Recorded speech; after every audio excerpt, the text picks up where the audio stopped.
Welcome to Shukla study point. आप सभी का स्वागत है आपके अपने YouTube channel Shukla study point में। मैं शिवम शुक्ला आप सभी दोस्तों का हार्दिक स्वागत करता हूं। दोस्तों, आज की वीडियो के अंतर्गत हम बात करेंगे English literature BA third year के पेपर 1 के बारे में। न्यू मॉडल पेपर 2021 पर चर्चा करेंगे।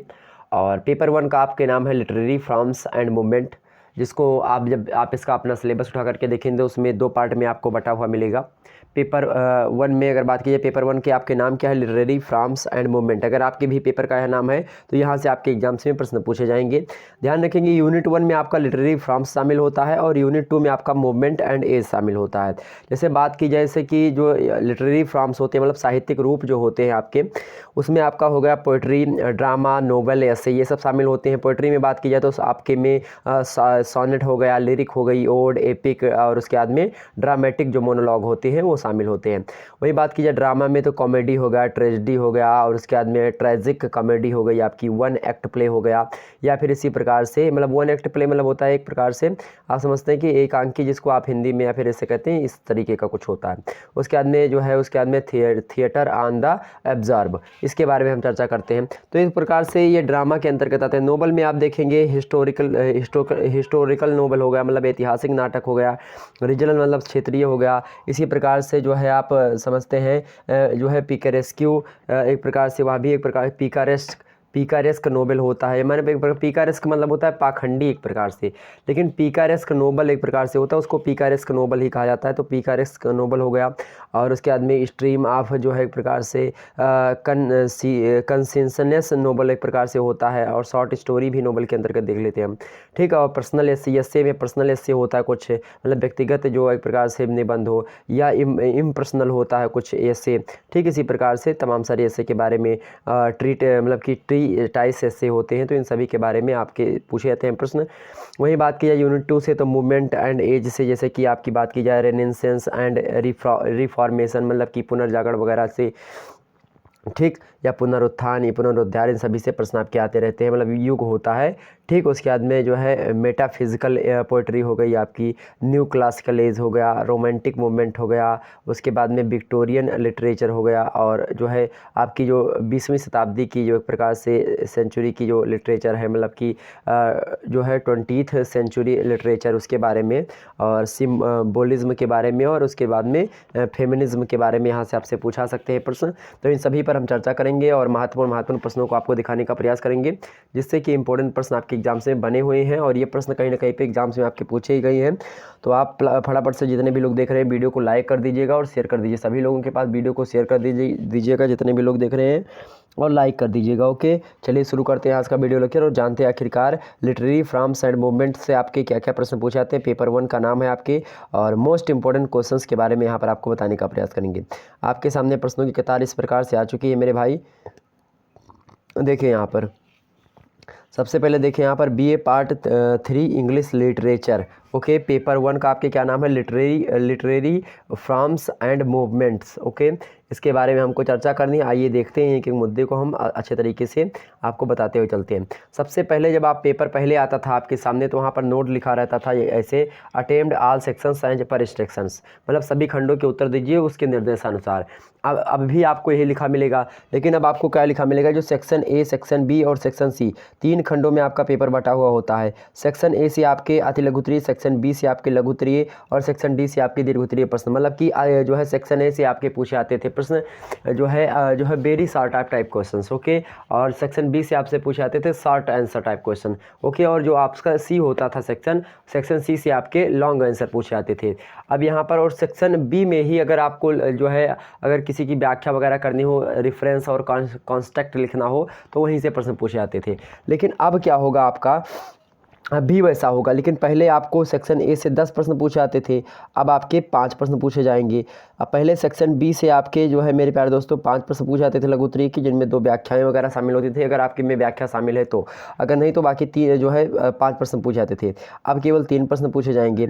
वही बात की जाए सी से, खंड सी से, तो पहले आपके 2 प्रश्न करने होते थे लॉन्ग आंसर, अब आपको एक ही करने होंगे। पहले आपको लॉन्ग आंसर को 500 शब्दों में लिखना होता था, अब 400 शब्दों में लिखना होगा। पहले आप लघुत्तरीय यानी कि शॉर्ट आंसर को आपको 200 शब्दों में लिखना होता था, अब आपको उसको 150 शब्दों में लिखना है।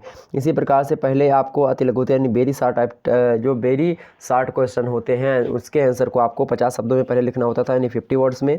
अब आपको उसको कितने शब्दों में लिखना होगा, मतलब कितने वर्ड्स में लिखना होगा, तो 40 वर्ड्स में लिखना होगा। ठीक, इतनी बात क्लियर हुई आपकी। तो ये न्यू पैटर्न होगा, क्योंकि आपका जो समय पहले हुआ करता था वह 3 आवर्स का होता था। क्या 3 आवर्स का होता था, लेकिन अब समय कितना है 1.5 आवर्स का, मतलब कि 1.5 घंटे का। पहले 3 घंटे का होता था पेपर। ठीक, तो इसीलिए जो है प्रश्नों की संख्या को कम किया गया है। ये सभी जो संशोधन किए गए पेपर में वह किसको ध्यान में रखते हुए किए गए, मतलब कि जो ये अमेंडमेंट हुए हैं आपके, वह मेरे भाई वो किए गए हैं कोरोना वायरस यानी कि कोविड-19 जो डिसीज़ है उसके देखते हुए, मतलब कि जो कोरोना वायरस है उसको देखते हुए सारे मुद्दे लिए गए थे, मतलब कि सारे के सारे संशोधन किए गए थे। और ध्यान रखेंगे तो इस प्रकार से जो है कोरोना के बाद वाला पेपर आपका इस प्रकार से आएगा। चलिए, सबसे पहले यहाँ पर आपको लेकिन प्रश्नों को प्रश्न जो इसमें दिए हुए हैं ये बहुत ही महत्वपूर्ण है, इसीलिए हमने इन सभी प्रश्नों को रखा है, क्योंकि यह प्रश्न एग्जाम्स में आपके कहीं ना कहीं पूछे गए हैं। तो यह प्रश्न फिर से पूछे जाने की संभावना होती है, क्योंकि जो प्रीवियस ईयर से ईवीए वगैरह में वहीं से प्रीवियस ईयर, मतलब कि आप जो है अगर पिछले 5 वर्षों के पेपर को अच्छे तरीके से देख लेते तो आपका वहीं से फंसेगा और कहीं से इधर उधर से नहीं आना है। ठीक, अब देखते हैं हम जो है पहला इंस्ट्रक्शन, मतलब सेक्शन ए। यहाँ पर लिखा होता है नोट जो है अटेम्प्ट ऑल क्वेश्चन। अब यहाँ पर क्या मिलेगा, जो है attempt any 5 questions, attempt any 5 questions, give answer of each questions in about 40 words. पहले आपको 50 वर्ड्स मिलता था, 50 वर्ड्स नहीं रहेगा और ऑल क्वेश्चंस यहाँ पर आपको नहीं मिलेगा। ठीक, ध्यान रखेंगे। चलिए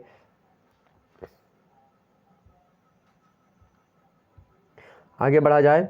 अगला प्रश्न आप लोग सभी लोग देखेंगे। पहला प्रश्न आप सभी लोग देखें। यहाँ पर दिया हुआ आपके सामने, write a brief note on odd.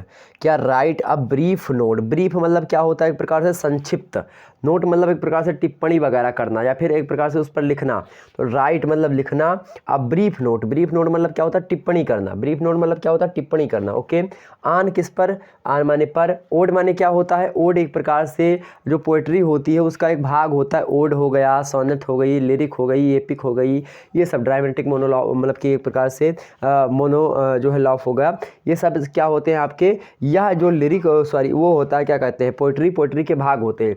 जैसे आप अंग्रेजी में देखते हैं तमाम सारे छंद वगैरह, रस तमाम वो होते हैं। जैसे छंद देखते हैं आपकी, ये दोहा, ये चौपाई है, ये एक प्रकार से ये है, ये सवैया है, ये मतगैंद है, ये रोला है, ये सोरठा है, तमाम प्रकार के छंद आप देखे होंगे। उसी प्रकार से अंग्रेजी में भी ये सारी चीज़ें होती है, लिरिक वगैरह। कोई लिरिक है, कोई सॉनेट है, कोई इसी प्रकार से आगे। ठीक, ध्यान रखिए, कोई ओड है।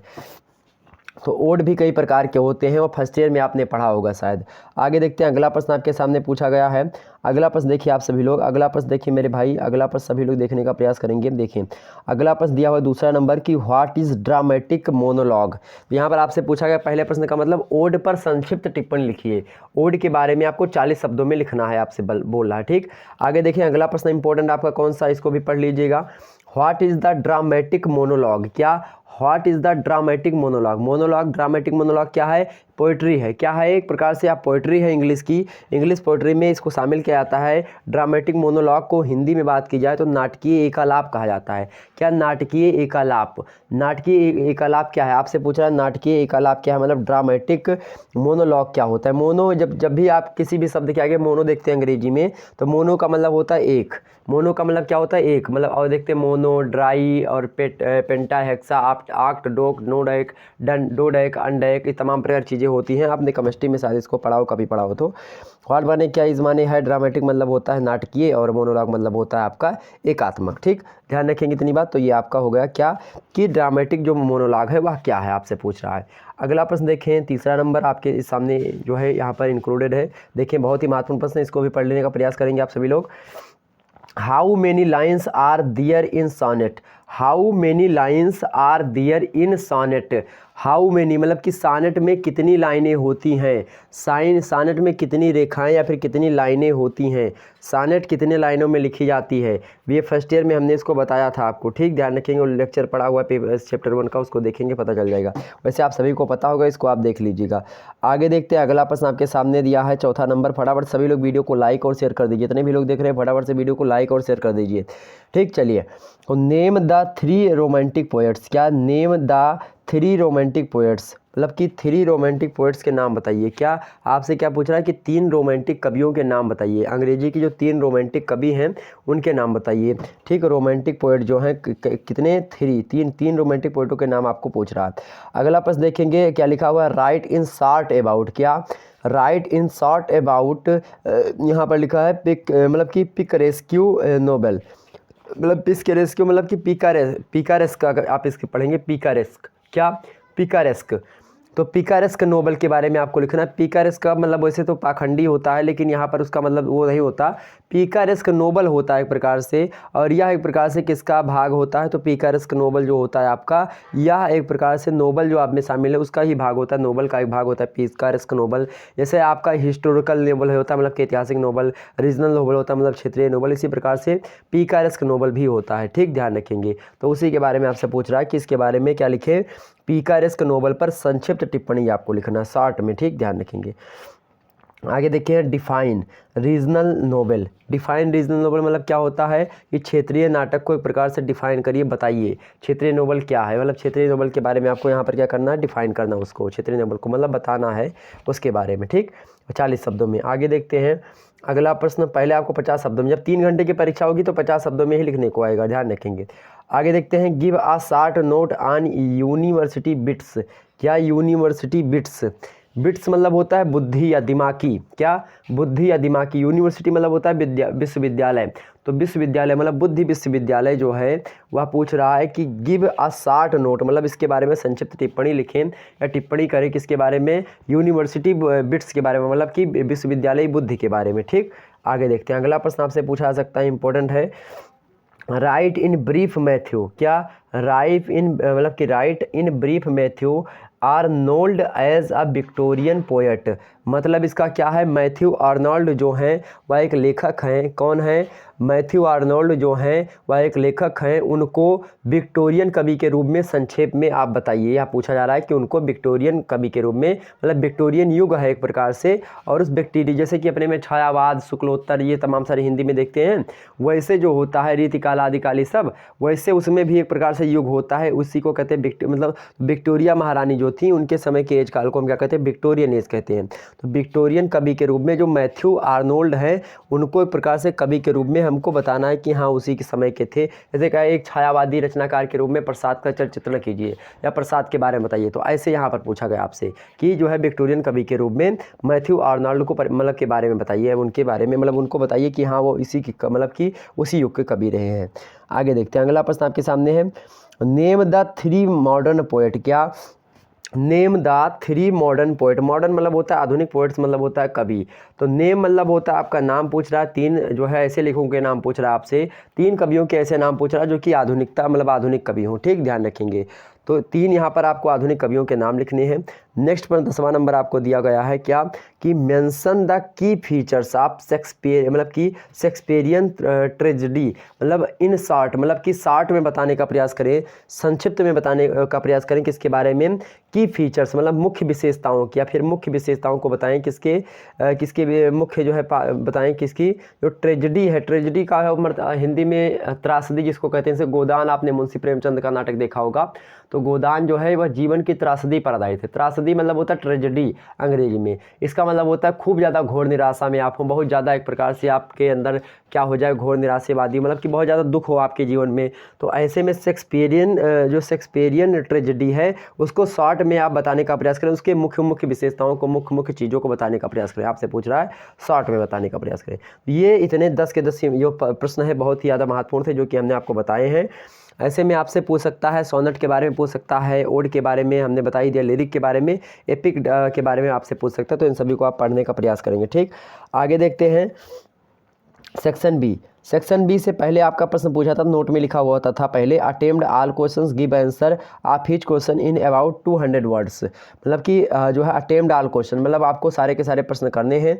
Give answer of each question मतलब कि आपको देना है उत्तर, मतलब कि देना है आपको क्वेश्चन का उत्तर कितने शब्दों में, 200 शब्दों में। पहले आपको ऐसा मिलता था, लेकिन अब आपको इसमें थोड़ा संशोधन करके आपको मिलेगा कि लिखा रहेगा कि अटेम्प्ट एनी 3 क्वेश्चंस, क्या लिखा रहेगा, attempt any 3 questions, give answer of each question in about 150 words. Okay, तो आप यहाँ पर देखने का उसको प्रयास करेंगे।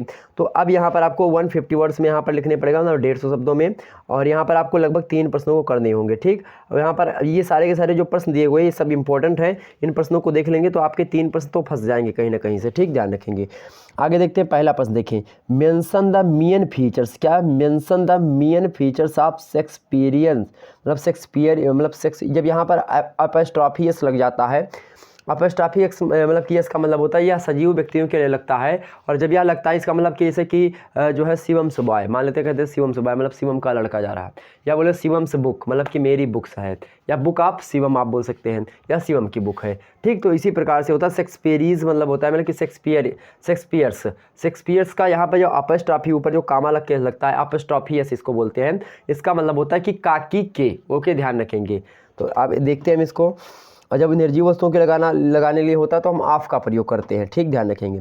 तो पूछ रहा है आपसे, शेक्सपियर्स प्ले व्हिच मतलब कि अकाउंट फॉर हिज जो है सेपरेट, मतलब कि सुपेरियोरिटी ओवर द जो है मतलब कि कंटेम्प्रेरीज, मतलब कंप्यूटर, इसका मतलब होता है आपका कंटेम्प्रेरीज, मतलब होता है आपका जो उसके समय काल में समकालीन, एक प्रकार से समकालीन। इसका मतलब क्या होता है? समकालीन। हिज मतलब होता है जो शेक्सपियर के समकालीन रहे हों कभी, उनमें सबसे सुपेरियरिटी मतलब होता है कि श्रेष्ठ रहे हों। ओवर हिज कंपेरेड, मतलब कि अपने समकालीनों से ओवर रहे हैं, किस मामले में श्रेष्ठ रहे हैं, और कैसे? For play which account for his, मतलब इसका पूरे के पूरे का है कि शेक्सपियर के जो है शेक्सपियर के नाटक की मुख्य विशेषताओं को, क्या?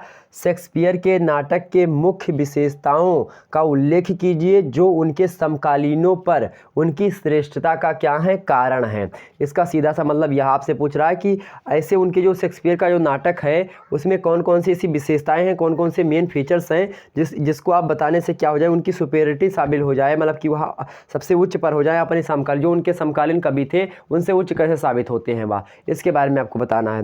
नेक्स्ट प्रश्न, अगर यह नहीं बता सकते थे तो पहले पेपर में होता था और करके दिया होता था, ये नीचे वाला कर सकते थे आप। ठीक, लेकिन अब इन प्रश्नों को आप पढ़ लीजिएगा, वहाँ पर जो है 3 प्रश्नों को आपको शायद करने को देंगे, तो इसमें से आप मैनेज कर सकते हैं बड़े आसानी से। ठीक, यहाँ पर देखेंगे, axes the impact of renaissance, ठीक, मतलब कि रेनेसेंस ऑन इंग्लिश लिटरेचर, इसका मतलब होता है पुनर्जागरण। क्या मतलब होता है इसका? रेनेसेंस मतलब होता है पुनर्जागरण। आपसे पूछ रहा है एक्सेस द इम्पैक्ट, यानी इम्पैक्ट मतलब होता है प्रभाव, और किसका प्रभाव? तो पुनर्जागरण का प्रभाव। ठीक, किस पर? इंग्लिश लिटरेचर पर, ऑन इंग्लिश लिटरेचर। ठीक, ध्यान रखेंगे। तो आपसे कह रहा कि अंग्रेजी साहित्य पर पुनर्जागरण के प्रभाव का आकलन कीजिए। क्या? आकलन कीजिए। Assess the impact of Renaissance on English literature. Okay, आपसे पूछ रहा है, इसको आपको 200 शब्दों में, सॉरी 150 शब्दों में आपको बयां कर देना है। एग्जाम्स में ऐसे प्रश्न आपसे देखने को मिलेंगे। अगला प्रश्न देखेंगे, तीसरा, ट्रेस बेकन एक कवि हैं, और ट्रेस बेकन के बारे में आपसे पूछा जा रहा है। Trace Bacon's contribution to the development of prose, मतलब कि प्रोज के डेवलपमेंट में जो कंट्रीब्यूशन रहा है बेकन्स का, वह कैसा रहा, मतलब बेकन का कैसा, यानी ट्रेस बेकन जो है उनका कैसा रहा है। ठीक, तो आपसे इसका मतलब हिंदी में अगर बताना चाहूँ इसको, मतलब आपसे पूछेगा, मतलब पूछ रहा है कि गद्य के विकास में, प्रोज मतलब होता है गद्य, आप मतलब होता है काकी के, डेवलपमेंट मतलब क्या होता है? विकास। तो किसके विकास में? प्रोज के विकास में, मतलब गद्य के विकास में किसका कंट्रीब्यूशन का मतलब क्या होता है? योगदान। कंट्रीब्यूशन का क्या मतलब होता है? योगदान। और किसका भैया योगदान? तो बेकन्स का योगदान। तो आपसे पूछ रहा है कि गद्य के विकास में बेकन के योगदान का उल्लेख कीजिए, सीधा सा बात है। ठीक, आगे देखते हैं अगला प्रश्न। अगर यह नहीं कर पाते तो नेक्स्ट प्रश्न आपको दिया गया है, उसको करने का प्रयास करें। Write an essay on Milton as the child of Renaissance and Reformation. Renaissance, okay, मतलब क्या है? राइट ऑन एसे, एक एसे लिखें किस पर? On Milton as the child of Renaissance, मतलब कि रेनेसेंस मतलब पुनर्जागरण वाला, एंड रिफॉर्मेशन, मतलब इसका यह है कि मिल्टन पर पुनर्जागरण और सुधार के बच्चे के रूप में एक निबंध लिखिए। तो मिल्टन पर पुनर्जागरण और सुधार के बच्चे के रूप में क्या लिखें? एक निबंध लिखें, आपसे आप पूछा जा रहा है। आगे देखें भाई, अगला प्रश्न आपके सामने, चौथा नंबर देखने का प्रयास करें। Right in brief about new classical poetry. New classical poetry मतलब होता है क्या? नव शास्त्रीय कविता। क्लासिकल मतलब होता है क्या? शास्त्रीय। न्यू मतलब होता है नवा, ठीक, या फिर नया। और पोइट्री मतलब होता है क्या, कविता। समझने का बात करें, क्लासिकल डांस आप समझते होंगे। क्लासिकल डांस कभी आपने देखा? क्लासिकल डांस का मतलब होता है शास्त्रीय डांस या शास्त्रीय नृत्य जिसको आप कहते हैं। तो शास्त्रीय नृत्य को ही क्लासिकल डांस बोला जाता है। कहते हैं कि कौन सा डांस करोगे, आपने इंडियन आइडल वगैरह देखा होगा, तो क्लासिकल डांस या फिर तमाम प्रकार के डांस होते हैं। तो क्लासिकल डांस जो होता है उसको हम शास्त्रीय नृत्य के नाम से जानते हैं हिंदी में। तो आपसे पूछा right in brief about new classical जो है पोइट्री, मतलब नव शास्त्रीय कविता के बारे में संक्षेप में आप बताएं। आपसे पूछ रहा, ब्रीफ मतलब होता है कि संक्षेप में बताएं। ठीक, तो आप इसको बता सकते हैं। नहीं पता तो दूसरा प्रश्न आप देखेंगे, सो योर मतलब कि एक्वेंटेंस, क्या so your acquaintance with Victorian age, मतलब क्या होता है एक्वेंसेंस का मतलब क्या होता है, एक्वेंसेंस का मतलब क्या होता है कि आप उससे क्या समझते हैं, क्या उससे आप क्या समझते हैं। तो so your acquaintance with Victorian age मतलब विक्टोरियन एज से आप क्या समझते हैं, आपसे पूछ रहा है। विक्टोरियन एज से आप क्या समझते हैं, आप अपने हिसाब से परिचय दीजिए, एक्वेंटेंस करिए अपने हिसाब से, वो आपसे पूछ रहा है। मतलब आप क्या समझते हैं, जैसे हिंदी में पूछता नहीं कि हाँ इससे आप क्या समझते, फलाने चीज़ से आप क्या समझते, तो ठीक वही प्रकार से इसमें पूछा गया। ठीक, आगे चलते हैं, अगला समझते हैं। अगला प्रश्न आपके सामने 5वां नंबर, write a short note on Victorian जो है क्या लिखा है, कंप्रोमाइज, क्या कंप्रोमाइज, विक्टोरियन कंप्रोमाइज क्या मतलब इसका, कि विक्टोरियन कंप्रोमाइज मतलब होता है कि विक्टोरियन समझौता। तो विक्टोरियन समझौता पर एक संक्षिप्त टिप्पणी आपको लिखने को बोल रहा है कि right a short note on Victorian compromise. Okay, अगर यह प्रश्न नहीं पता तो आगे लिख सकते हैं आप। अगला प्रश्न आपके सामने आ चुका है स्क्रीन पर,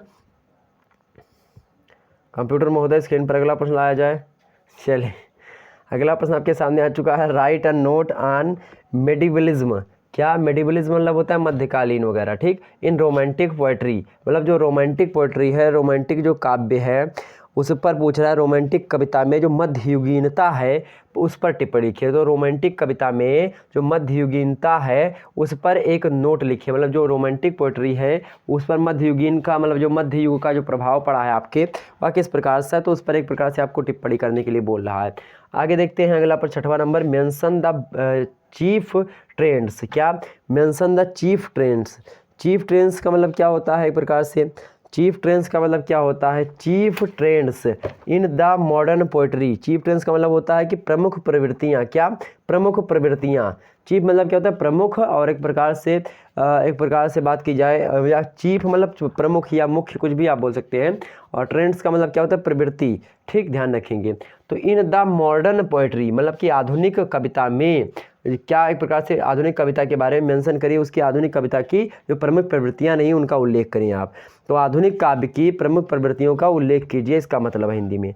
अगला प्रश्न और करके दिया, आर मतलब होता है अथवा, तो चाहिए करें। अगला देखते हैं प्रश्न, देखिए यहाँ पर बहुत महत्वपूर्ण प्रश्नों को दिखाने का मेरा एक प्रयास है यहाँ।